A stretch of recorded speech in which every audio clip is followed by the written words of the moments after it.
जय श्री ओम नमः सिद्धेभ्यः। नमो अर्हन्ताणं नमो सिद्धाणं नमो आयरीयाणं नमो वज्रायाणं नमो लोये सव्वसाहूणम्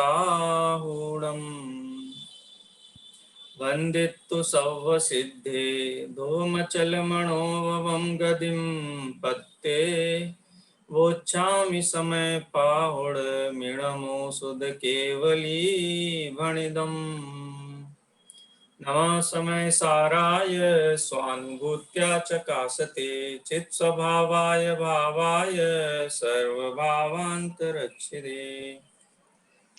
समय सार परमागम के कर्ता कर्म अधिकार पर अपनी चर्चा चल रही है, जिसमें 127 नंबर गाथा तक चर्चा हुई थी। आगे 136 से लेकर के 144 नंबर की गाथाएं आपके सिलेबस में हैं। जो मध्यवर्ती गाथाएं हैं, 9 गाथाएं, उनको भी अपन सामान्य रूप से आज देख लेते हैं। पिछली परिचर्चा में से यदि किसी का कोई प्रश्न हो, कुछ पूछना चाहें तो आप पूछ सकते हैं।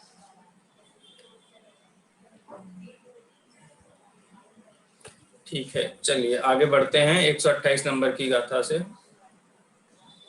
ज्ञानमय परिणाम से परिणाम हो सब ज्ञानमय बस इसलिए सद्ज्ञानी भाव हो सद्ज्ञान अज्ञान में परिणाम से परिणाम ज्ञान में बस इसलिए अज्ञानी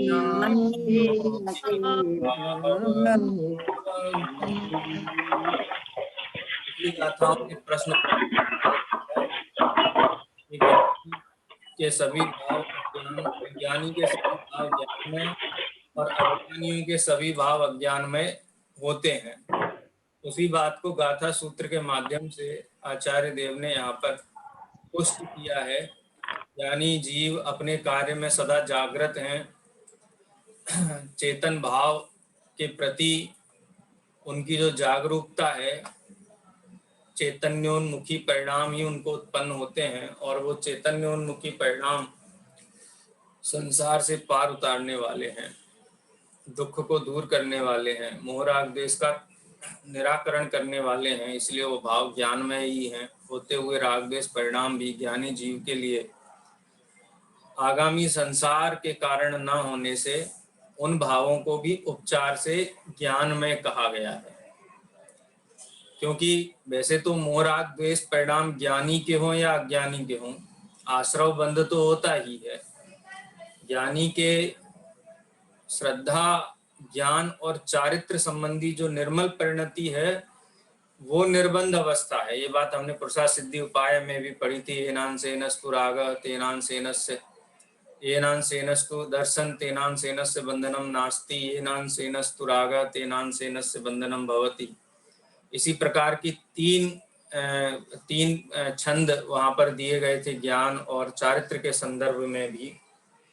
चूंकि ज्ञानी जीव का भेद विज्ञान इतना प्रबल है, उसका चेतन धारा इतनी प्रबल है, ज्ञान धारा इतनी प्रबल है कि मोह राग द्वेष परिणाम भी वैसा संसार का कारण नहीं होते हैं जैसा अज्ञानी जीव को होते हैं। इसलिए चेतन के सभी भावों को ज्ञान में भाव कहकर के विभूषित किया है, हम कह सकते हैं। और यही नहीं किया है, चारों नियोगों में आप देख लीजिए, रत्नत्रय वीतराग भाव के सहचारी शुभ भावों को भी सम्यक दर्शन, सम्यक ज्ञान और सम्यक चारित्र की संज्ञा दी गई है। साधर्मी के प्रति वात्सल्य भाव भी सम्यक्त्व का ही अंग कहा गया है। भले ही वो राग भाव है लेकिन उसकी प्रशंसा की गई है। तो वास्तव में राग भाव की प्रशंसा नहीं है, वो मात्र वो सम्यक्त्व की प्रशंसा है। सम्यक्त्व की प्रशंसा के कारण सहचारी भावों की भी प्रशंसा की गई है। और उन भावों, देखो कितना अद्भुत ज्ञानी का श्रद्धा ज्ञान का परिणमन होता है। मोह राग द्वेष भावों को वो हेय जानते हैं, हितकारी नहीं जानते हैं, मोक्ष मार्ग नहीं जानते हैं। लेकिन शास्त्र में इन भावों को सहचारी भाव होने से उपचार से मोक्ष मार्ग भी कहा गया, व्यवहार मोक्ष मार्ग कहा गया। तो ज्ञानी की दृष्टि से अगर देखा जाए और उपचार विवक्षा से देखा जाए तो दोनों में कथन में, दोनों के कथन में जमीन आसमान का अंतर है। क्योंकि जागृत है ज्ञानी, इसलिए ज्ञानी के सभी भावों को ज्ञान में परिणाम ही कहा गया है। ज्ञान में परिणाम से परिणाम हो सब ज्ञान में, बस इसलिए सद्ज्ञानियों के भाव हो सद्ज्ञान में। और मिथ्या दृष्टि के संबंध में स्थिति एकदम उलट है। उसका उत्कृष्ट से उत्कृष्ट भी भाव, उत्कृष्ट माने मिथ्यात्व अवस्था में नौवे ग्रेवक के बंध का कारण भाव भी अज्ञान भाव है। जो मुनि तन धार अनंत बार ग्रेव्यक उपजायो, पे निज आत्म ज्ञान बिना सुख लेस न पायो। जो आत्म ज्ञान है वही ज्ञान भाव है।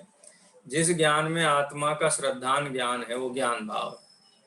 जिस ज्ञान में आत्मा का श्रद्धान ज्ञान नहीं है वो सब अज्ञान भाव है। सरल सी परिभाषा इसकी हम कर सकते हैं। आगे की गाथाएं देखते हैं। बीच में कलश भी है, ये भी अपन एक बार इसको भी पाठ करेंगे। ज्ञानी के सब भाव ज्ञान से बने हुए हैं, अज्ञानी के सभी भाव अज्ञानमयी है। उपादान के ही समान कार्य होते हैं, जो होने पर जो पैदा होते हैं। सम्यक दर्शन ज्ञान चारित्र भाव जो हैं वो ज्ञानी के सभी ज्ञान में भाव हैं, ज्ञान से बने हुए भाव हैं। और अज्ञानी के मिथ्या दर्शन, मिथ्या ज्ञान, मिथ्या चारित्र जनित सारे ही भाव मिथ्यात्व से बने हुए हैं। तो जिससे बने होंगे उसी के भाव कहलाएंगे। जैसे जौ बोने पर जौ ही पैदा होते, अब जौ बोए और काजू बादाम पैदा हो जाए तो ऐसा तो नहीं हो सकता है। जो बोया जाएगा है, बोया पेड़ बबूल का तो आम कहाँ ते होए है, बोया पेड़ अज्ञान का तो ज्ञान भाव कहाँ ते होए। तो जैसा उपादान है वैसा ही कार्य होगा। ज्ञान में उपादान से ज्ञान में कार्य होगा, ज्ञान में परिणाम होंगे।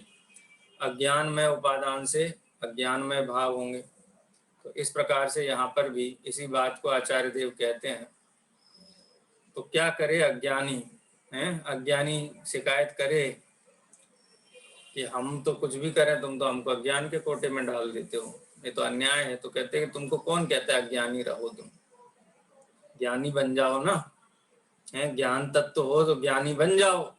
परद्रव्य मेरा करता है, मैं परद्रव्य का करता हूँ, मैं कर्म शुभ अशुभ भाव बांधता हूँ, मैं है ये जो परद्रव्य का कर्तापना ये छोड़ दो और ज्ञानियों के पाले में आ जाओ, तो सभी भाव ज्ञान में हो जाएंगे। वो है ना, दौलत राम जी का एक भजन है, देख देख जीवन समकित बिना, जैसे बिना एकड़े बिंदी, तैसे ही है सर्व सुना। देख देख जीवन समकित बिना। क्या करें हम कि एकड़ा लगा दो खाली सम्यक्त्व का, तो सभी भाव ज्ञान में हो जाएंगे। हाँ अलका जी बोलिए, कुछ पूछ रहे थे आप। सर हम जैसे ज्ञानी के जो एन अंश है, वो जितने अंश में सम्यक दर्शन ज्ञान चारित्र वो तो ठीक है, मान लिए ज्ञान में भाव, लेकिन जितने अंश में मोह राग द्वेष है उनको क्यों ज्ञान में भाव ही कहा गया? ज्ञान में भाव उनको इस ज्ञानी के सभी भावों को ज्ञान में भाव कहा गया है। क्यों? क्योंकि मोह राग द्वेष भाव भी जो ज्ञानी को हो रहे हैं उन भावों में अपनापन नहीं है। देखो उन भावों में अपनापन नहीं है, उन भावों में उपादेय बुद्धि नहीं है, उन भावों में अपना सर्वस्व नहीं देखते हैं, आए ख्याल में। इसलिए वो भाव भी ज्ञान में भाव है, अज्ञान में भाव नहीं है। क्योंकि उनको देखने का दर्शन ज्ञान और रुचि भी अपन कहें, लीनता भी कहें, तो ज्ञानी भाव उन भावों में लीन नहीं है, उनमें लीनता नहीं चाहता है। भले ही वो भाव किसी कारण से उत्पन्न हो रहे हैं, लेकिन उन भावों के प्रति उपादेय बुद्धि न होने से हैं, उसको भी ज्ञानमय भाव कहा है। लेकिन वो वैसा ज्ञानमय भाव नहीं है, वीतराग भाव जैसा ज्ञानमय भाव नहीं, तो फिर उपादेय मानना पड़ेगा उसको। ये हैं ऐसी दृष्टि होने से हैं, उस परिणमन को भी ज्ञानमय भाव का, नहीं तो 28 मूल गुण को पूज्य कैसे कहा जाए? अणुव्रत आदि के मतलब भाव किसी को अपेक्षा कैसे कहा जाए? हाँ, अपेक्षा तो है ही, तुलना। इस अपेक्षा से मुझे कह दिया गया है, लेकिन वास्तव में है तो वो हे वाले भाव ही। हाँ, है भाव तो यही है। ये देखो नए विवक्षा है ना, ये नए विवक्षा है। दया, दान, पूजा, भक्ति, 28 मूल गुण, ये सारा ही सारा व्यवहार चारित्र नाम नहीं पाता है। कब? जब सम्यक दर्शन ना हो। सम्यक दर्शन हो तो व्यवहार नाम पाता है, नहीं तो व्यवहार भी नाम नहीं पाता है, अज्ञान भाव ही नाम पाता है। उसका कारण क्या है कि उनके प्रति दृष्टि कैसी है, उसको ही अपना सर्वस्व मान लिया है। एक तो है मोह राग द्वेष शुभ अशुभ भावों को, दया दान पूजा भक्ति भावों को ही सिरोधार्य कर रखा है, और एक वो जीव है जिन्होंने ज्ञान स्वभावी आत्मा को सिरोधार्य किया है, उन होते हुए भावों को सिरोधार्य नहीं किया है, तो वो भाव भी ज्ञान में है। लेकिन नए विवक्षा यहाँ पे घटित होती है, नहीं तो फिर विरोध हो जाएगा ना, और आगम तो अविरोधी होता है। ठीक है, तो वही जहाँ जहाँ जे जे योग्य छे तहाँ समझबू ते, ત્યાં ત્યાં ते ते आचरे आत्मार्थी जन, ये श्रीमद जी का जो सूत्र है वो ध्यान में रखना चाहिए। चलिए इसका अनुवाद भी।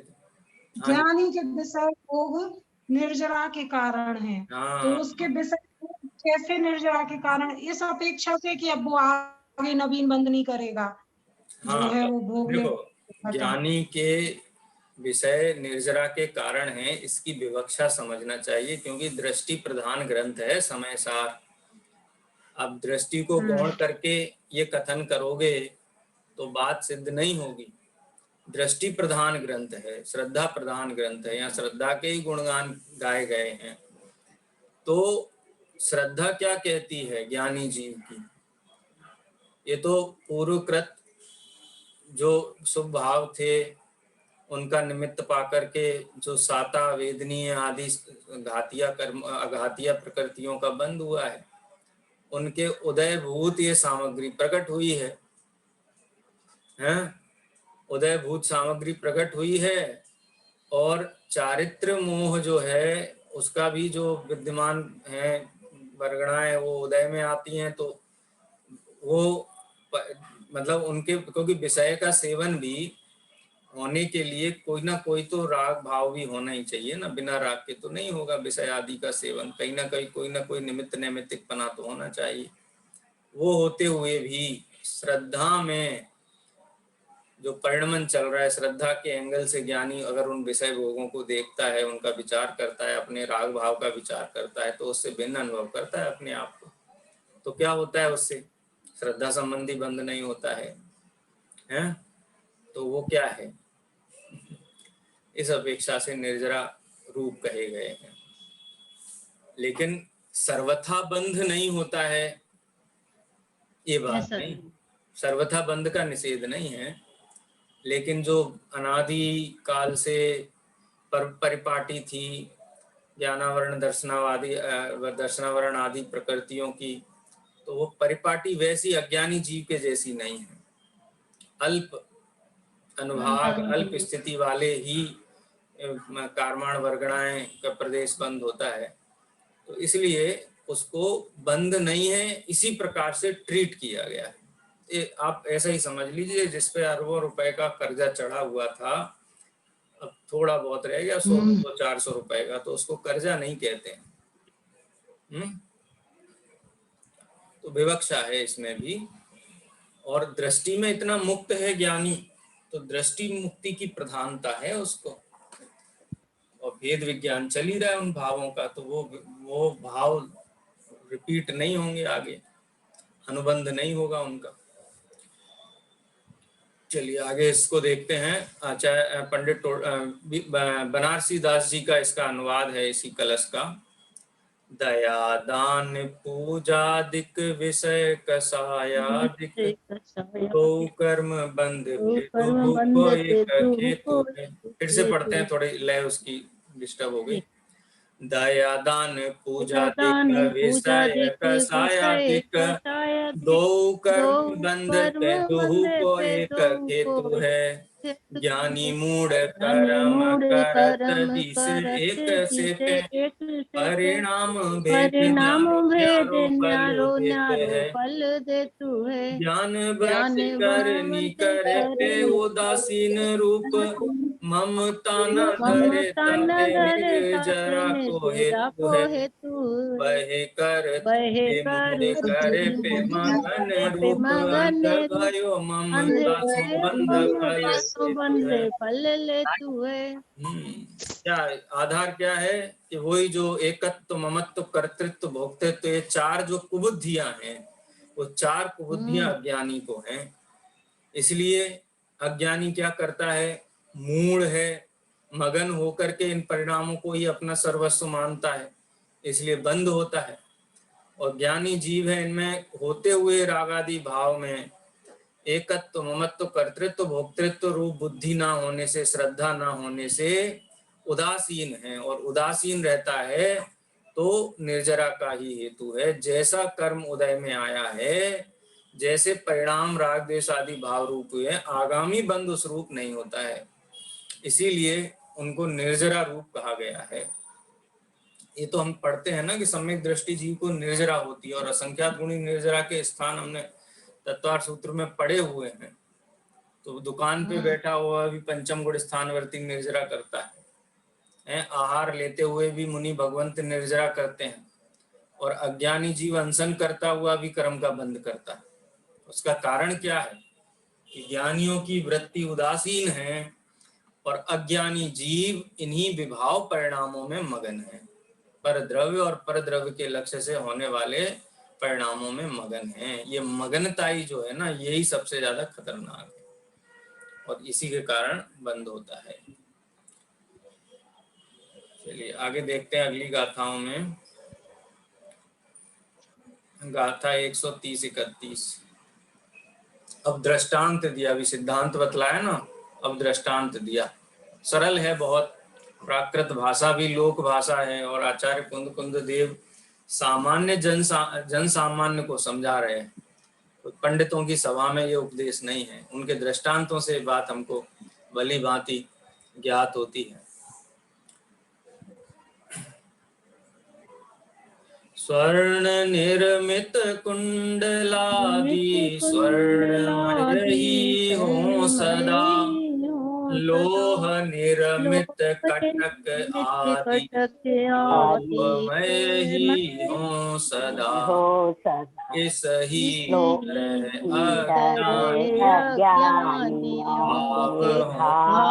ज्ञानमय सब भाव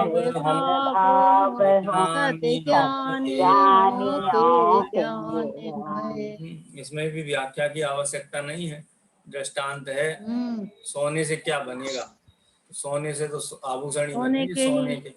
लोहे से क्या बनेगा, लोहे के आभूषण बनेंगे, लोहे के आभूषण। अज्ञानी जीव के पास लोहा भरा पड़ा है और आभूषण वो सोने के चाहता है, तो कैसे सोने के आभूषण बने। स्वर्णत्व तो अपने भावों में पैदा करना पड़ेगा, ज्ञान भाव पैदा करना पड़ेगा, तभी ज्ञान भाव उसके परिणाम ज्ञान भाव कहलाएंगे। चलिए आगे देखते हैं।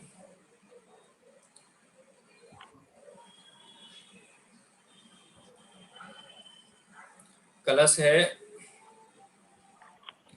अज्ञानी अज्ञानमय भाव भूमि में व्याप्त, इस कारण बंध के हेतु बने को। पंडित बनारसी दास जी का अनुवाद भी यदि यहाँ कोट किया है तो वो भी अपन एक बार पढ़ें। हाँ देखिए, जो गाथाएं हैं उन गाथाओं को ही यहाँ उनकी परछाएं भी हमको थोड़ी दिखाई देगी। जो माटी में कलश होने की कलश शक्ति होने रहे की ध्रुव, शक्ति रहे ध्रुव, दंड चक्र दंड चीवर चक्र कुलाल चीवर बाहु कुलाल हो, बाहुबल हो, त्यों पुद्गल त्यों पर पुद्गल बाण पर बाण वर्णना पुण्य वेश धरी, धरी, ज्ञाना ज्ञाना वर्णादि पवित्र स्वरूप रंग विविध रंग परि, बाह्य निमित्त बहिरात्मा बहिरात्मा गहि संशय गहि अज्ञान संशय की, ज्ञान, जग माहि अहंकृत भाव सो, काम रूप वे परिणति। जिस प्रकार मिट्टी में घटरूप होने की शक्ति सदा विद्यमान रहती है, और जो डंडा, चाक, धागा और कुम्हार आदि बाह्य निमित्त होते हैं, उसी प्रकार पुद्गल परमाणुओं के पुंज कारमाण वर्गणाओं का वेश धारण करके ज्ञानावरण विविध रूप होकर विचरण करते हैं, और तब उनमें बहिरात्मा अज्ञानी मिथ्या दृष्टि जीव बाह्य निमित्त होता है। ऐसा होने पर अज्ञानमती बहिरात्मा संशयशील होकर कर्तृत्व का अहंकार करने लगता है। इस कारण वह कर्म बंध को प्राप्त होता है। ये जो दिया गया है यहाँ पर आचार्य पंडित बनारसी दास जी के द्वारा, एक बहुत सरल दृष्टांत है, बच्चों की कहानी है। एक बार मुर्गे को गुस्सा आ गया, किसी ने बोला क्या सवेरे सवेरे तुम ऐसी आवाज कर देते हो, हमको बहुत डिस्टरबेंस होता है। तो मुर्गे ने कहा तुमको पता है हम सवेरे रोज 5 बजे उठ करके भाग देते तब सूरज निकलता है, अगर हम बांग नहीं देंगे तो सूरज नहीं निकलेगा, हैं? तो सबने कहा बात तो सही है, सवेरे बांग देता है उधर सूरज निकलता है। तो ऐसा ही जैसा कर्तृत्व का अहंकार मुर्गे ने पाल रखा है, वैसा ही कर्तृत्व का अहंकार अज्ञानी का। अज्ञानी कहता है कि हम करते हैं इसलिए होता है। दृष्टांत भी दिया, जैसे मिट्टी में घटरूप होने की शक्ति विद्यमान है, और डंडा, चाक, धागा, कुम्हार सबको एक श्रेणी में रख दिया, बाह्य निमित्तों को, बाह्य निमित्त होते हैं। उसी प्रकार उद्गल परमाणुओं में सामर्थ्य होती है कारमाण वर्गणाओं रूप परिणमित होने की, और जिस समय ज्ञानावरणादि रूप प्रदेश, प्रकृति, प्रदेश, स्थिति और अनुभाग बंध रूप कारमाण वर्गणाएं जब परिणमित होती हैं, तो शक्ति तो ये पुद्गल की है, लेकिन बहिरात्मा अज्ञानी मिथ्या दृष्टि जीव ऐसा मानता है कि मैंने बांधा है, मैंने बांधा, ये उसका अज्ञान भाव है। और ये अज्ञान भाव के कारण ही वो महादुखी है, बहिरात्मा है, संशयशील है, और उनका अहंकार अपने माथे ले रखा है, और इसीलिए वो इनसे बंधा ही अनुभव करता है, दुखी रहता है। माने अपने भावों से बंधा है लेकिन इनसे बंधा अनुभव करता है, जबकि कारमाण वर्गणाएं स्वतंत्र द्रव्य हैं, अपनी स्वतंत्र योग्यता से परिणमित होती हैं। ये परद्रव्य के लक्ष्य से जो अज्ञान भाव होता है वही अज्ञान है। ये चर्चा हम कई बार कर चुके हैं, एक बार फिर कहता हूँ, बड़ा आनंद आता है ये वाक्य दोहराने में मुझे बार बार, क्योंकि ये बात अगर समझ में आ जाए तो वास्तव में ये स्वरूप क्या है बंध का और अज्ञान भाव का, ये हमको ख्याल में आ जाए। अज्ञान भाव किसे कहते हैं, अपन डिफाइन करें अज्ञान भाव को, हैं मीना जी? अज्ञान भाव किसे कहते हैं? इतना आपने जो पढ़ा है 9 सेमेस्टर तक, उसके आधार पर आप बताइए अज्ञान भाव किसे कहते हैं?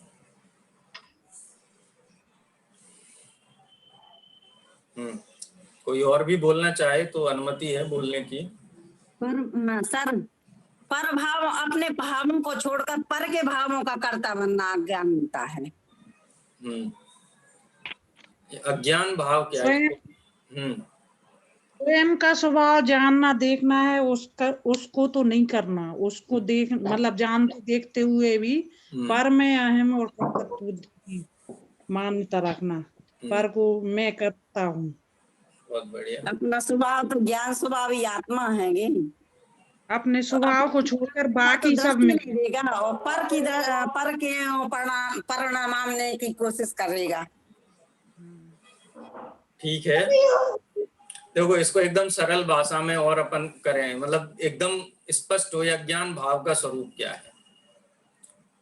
जब तक परद्रव्य मैं हूँ, परद्रव्य मेरा है, परद्रव्य का मैं करता हूँ, परद्रव्य का मैं भोगता हूँ, और वाइस वर्सा, रिवर्स भी लगा लो।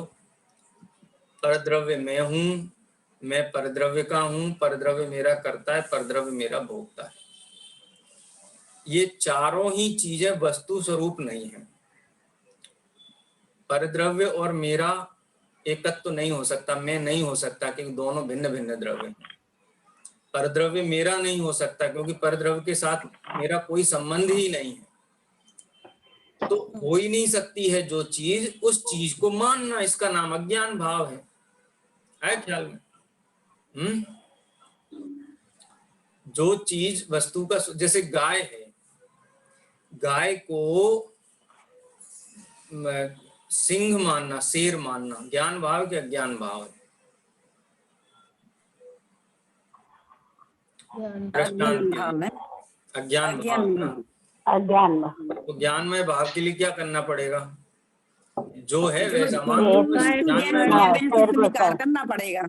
हाँ, मैं पर का करता हूँ, मैं पर का भोगता हूँ, पर मेरा करता है, पर मेरा भोगता है, मैं पर का हूँ, पर मेरा है, मैं पर हूँ, पर मैं हूँ। ये जो चारों प्रकार के, कहने 8 प्रकार का अज्ञान भाव हो गए। एकत्व बुद्धि 8 प्रकार की हो गई है, 8 प्रकार की। ममत्व बुद्धि भी, एकत्व बुद्धि 2 प्रकार की, ममत्व बुद्धि 2 प्रकार की, कर्तृत्व बुद्धि 2 प्रकार की, और भोक्तृत्व बुद्धि 2 प्रकार की। मैं पर का करता हूँ, ये भी एक प्रकार की कर्तृत्व बुद्धि है। पर मेरा करता है, ये भी एक प्रकार की कर्तृत्व बुद्धि है। ठीक है, जबकि ऐसा है नहीं और ऐसा मानता है, इसी का नाम अज्ञान भाव। पर का कर्तापना छोड़ दे, पर का भोक्तापना छोड़ दे, भोक्तापना ने भोक्ता की पने की मान्यता छोड़ दे, इसको समझ में आ जाए कि है ही नहीं है। पर मैं नहीं हो सकता, मैं पर नहीं हो सकता, पर का मैं नहीं हो सकता, पर मेरा नहीं हो सकता, ये संभव ही नहीं वस्तु व्यवस्था में। इतनी बात समझ में आ जाए तो अज्ञान भाव रहेगा क्या? आपने पेन दे देगा बेटा, पेन है? अज्ञान भाव का कोई आत्मा ही नहीं बचेगा।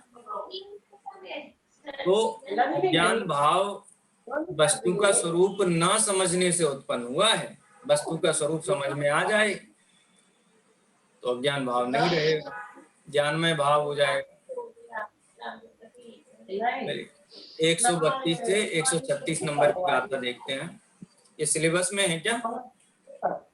137 से 144 के कोर्स में। लेकिन जैसे यहाँ ये मत रहते हैं ना, हम कैसे काम करने लगा, टाइम मिल जाता है। गाथा क्रमांक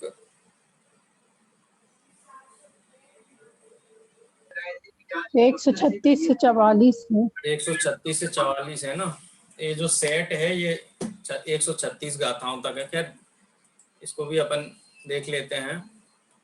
गाथा पाठ करते हैं, हिंदी का, प्राकृत का करते हैं, इन गाथाओं का साथ में करेंगे सभी लोग।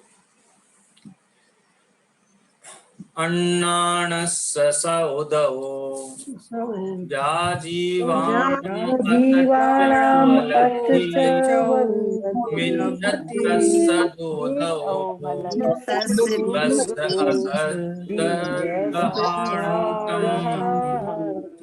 उदौ असंतमस्तं जीवाणं जोदुकल्सो बाणं शोकसाणं जान जो जीवाणं उच्छावो सोहणं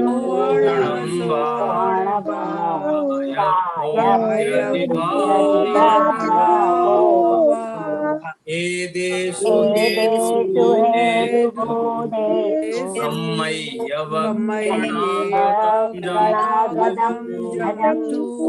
परिणम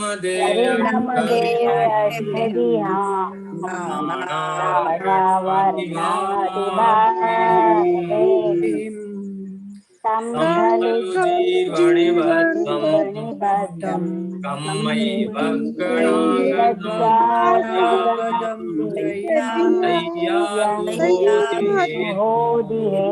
जीवो परिणाम। यहाँ निमित्त नैमित्तिक संबंध समझाया गया है और परिभाषा भी समझ लो दोनों ही प्रकार से। जीव मिथ्यात्व, अजीव मिथ्यात्व की परिभाषा समझ लो, या फिर जीव का परिणाम और पुद्गल का जो परिणमन है, इन दोनों के बीच में जो निमित्त नैमित्तिक पना है वो यहाँ पर समझाया गया है। इनका हिंदी गाथा अनुवाद पढ़ते हैं। निज तत्व का अज्ञान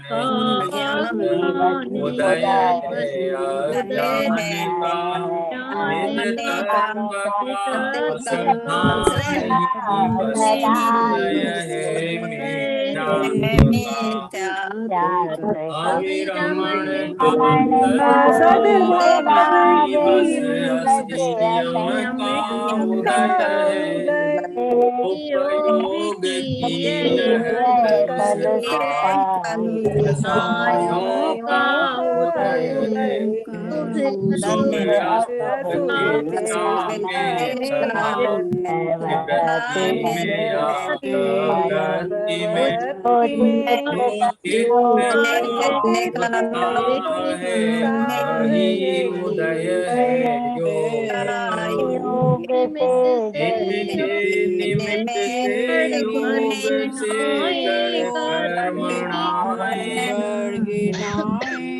कर्म की बस परिणमित हूँ ज्ञान आदि वसुविधि कर्म, इस तरह वसुविधि कर्म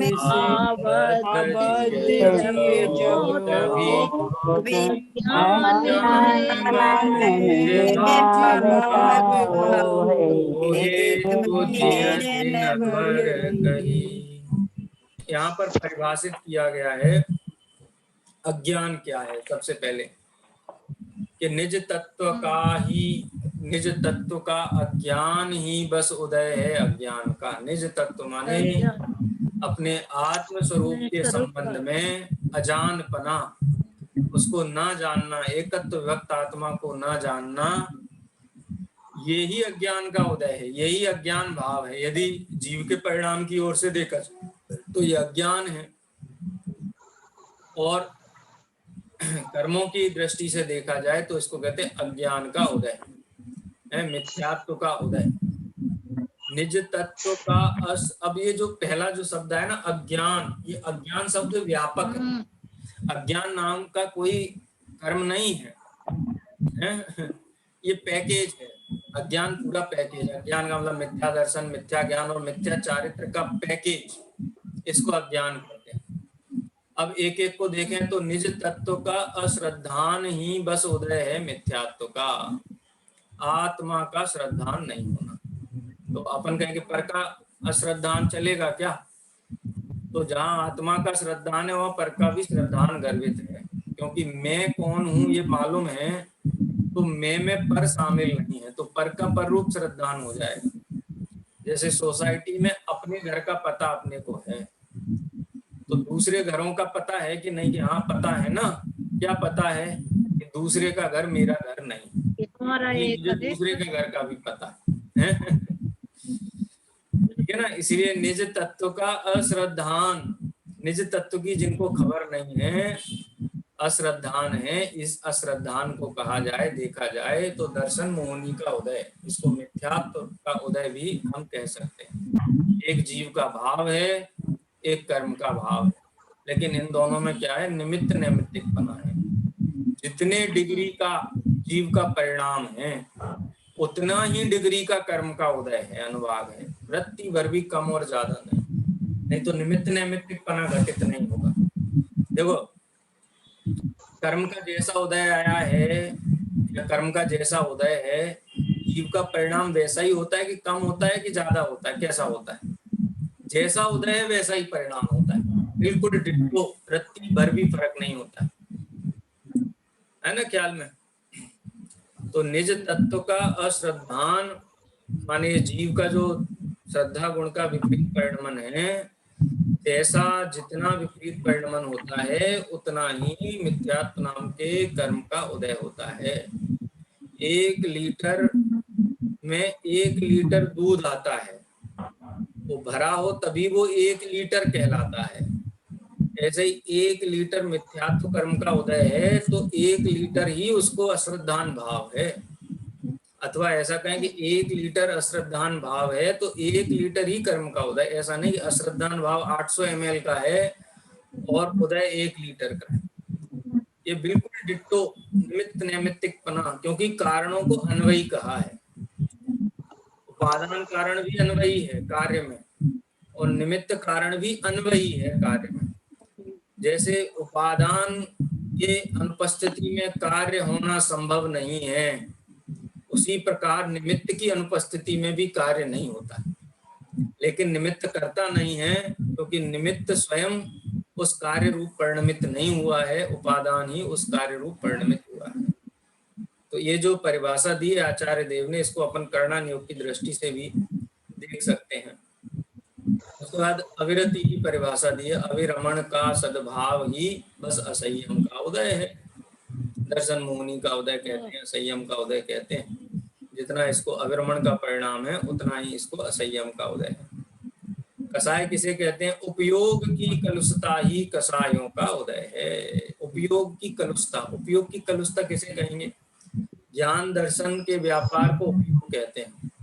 उस ज्ञान दर्शन में आने वाले जो ज्ञेय पदार्थ हैं, उन ज्ञेय पदार्थों के प्रति अपनापन और स्व के प्रति अपनापन का ना होना, ये सबसे कष्टकारी काम है। किसी माता का पुत्र अपनी माता को माता ना माने, माता ना कहे, तो उस माता को कष्ट होगा कि नहीं होगा?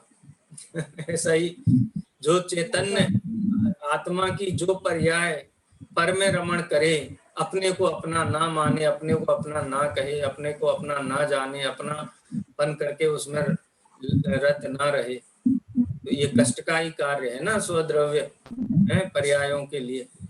तो उपयोग की कलुषता ही कसायों का उदय है। तो दोनों ही तरफ से लगा लेना, भाव और द्रव्य दोनों। शुभ अशुभ चेष्टा में तथा निवृत्ति में या प्रवृत्ति में जो चित्त का उत्साह है वह ही उदय है योग का। जो भी भाव है की जो चेष्टाएं हैं, उन चेष्टाओं को योग कहा है। इनके निमित्त के योग से जड़ वर्गणाएं कर्म की, माने इनके माने जो अज्ञान, अश्रद्धान, अविरमण, कसाय और योग, इन सब के निमित्त से, इनके निमित्त के योग से जड़ जड़ वर्गणाएं ज्ञान आवरणादि वसुविधि कर्म में। तो निमित्त शब्द का यहाँ प्रयोग किया है। इनके से जीव के जो परिणाम है, वो परिणाम में भी निमित्त उदय के निमित्त से परिणाम हुए, और परिणामों के क्या हो गया? ज्ञानावरणादि वसुविधि माने 8 प्रकार के जो कर्मों की प्रकृतियां हैं, ये परिणमित होती हैं। इस तरह वसुविधि कर्म से आबद्ध जिये जब हो तभी अज्ञान में निज भाव का हो हेतु जिय जिनवर कही।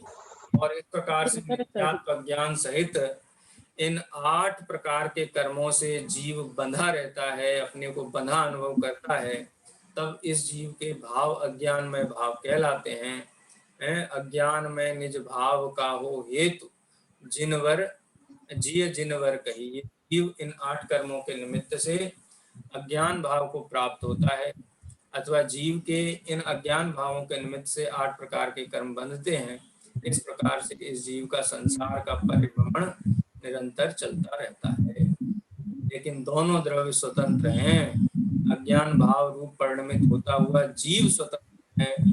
ज्ञानावरणादि बंध रूप कर्म कर्माण वर्गणा रूप परिणमित होता हुआ पुद्गल परमाणु परिणाम शक्ति, स्वतंत्र परिणाम शक्ति के कारण वो भी स्वतंत्र है, लेकिन परस्पर निमित्त नैमित्तिकपना यहाँ पर देखा जाता है। तो उसी निमित्त नैमित्तिक पने का, अज्ञान भाव का निमित्त नैमित्तिक पना क्या है, उसका ज्ञान यहाँ पे कराया है। विशेष चर्चा अपन कल करेंगे। आज समय हो गया है, निर्माणी स्तुति करेंगे। निज निधि निज में बता